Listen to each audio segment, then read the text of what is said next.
আসসালামু আলাইকুম, শুভরাত্রি সবাইকে। প্রতিদিনের মতন আর একটা রাতের ভিডিও দিয়ে শুরু করলাম।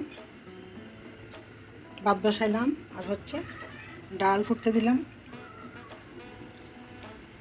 রাতে রান্না বান্না,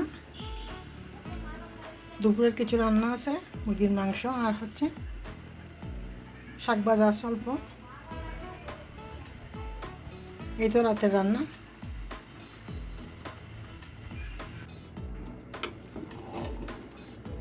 যারা আমাকে লাইক কমেন্ট করে শেয়ার সাবস্ক্রাইব করে সাথে আছেন তারা অবশ্যই পাশে থাকবেন। কেউ নিরাশ হবেন না। আমি একটু বিজি আছি, আমার একটু হাই প্রেশার। কালকে বাগিনে আসে, প্রেশারের ওষুধ ডাবল ডোজ দিয়ে গেল। সেই জন্য কাকে লাইক সাবস্ক্রাইব করতে পারতেছি না। তবে অবশ্যই আপনাদের সাথে কমিউনিকেশন হবে। আমিও সবাইকে লাইক সাবস্ক্রাইব করে পাশে থাকবো। এই তো ইদানিং বেশি ডাল খাওয়া হচ্ছে। আমার হাজব্যান্ডেরও ডাল পছন্দ, আমারও ডাল পছন্দ হচ্ছে ইদানিং। আগে আমার হাজব্যান্ড মোটেও ডাল খাইতো না, আলু ভর্তা খাইতো না। এখন আলু ভর্তা খায় না আমার হাজব্যান্ড।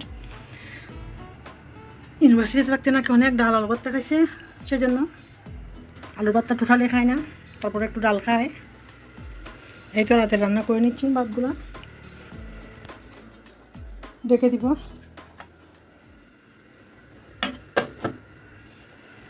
হাজব্যান্ডের লো প্রেশার, তার জন্য ডিম সিদ্ধ দিব। ডালগুলো বাগার দিয়ে নিব আর একটু ভালো করে ফুটুক, উপরের ফেনাগুলো ফেলে দিব ভালো করে। এই তো রাতের রান্না, রাতের বাজার।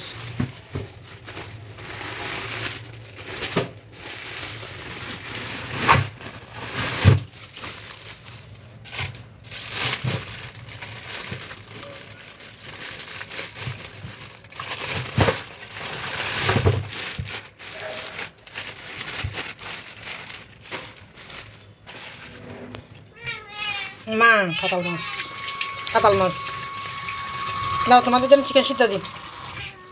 দাঁড়াও, চিকেন সিদ্ধ দিই।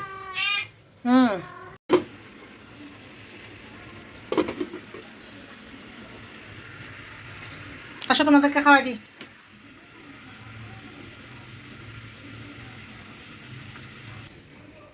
এগুলা দিয়ে আরেকটা বানাবো। সম্রাট বলতেছে ও রুমের জন্য একটা বানাইতে।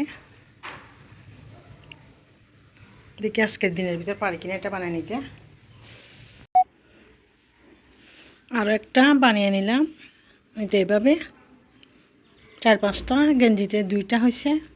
আর এটা লম্বা করে বানাবো। আসলে এই কাজগুলা করলে অনেকটা নেশা হয়ে যায় এই কাজগুলোতে।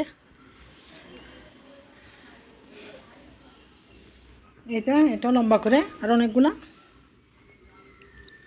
টি শার্ট কেটে কেটে এটাও বানিয়ে নিব। এটা লম্বা করে বানাবো, গোল করে 2টা বানাইলাম।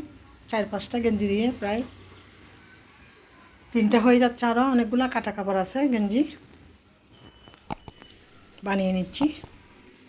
এটাও একসাথে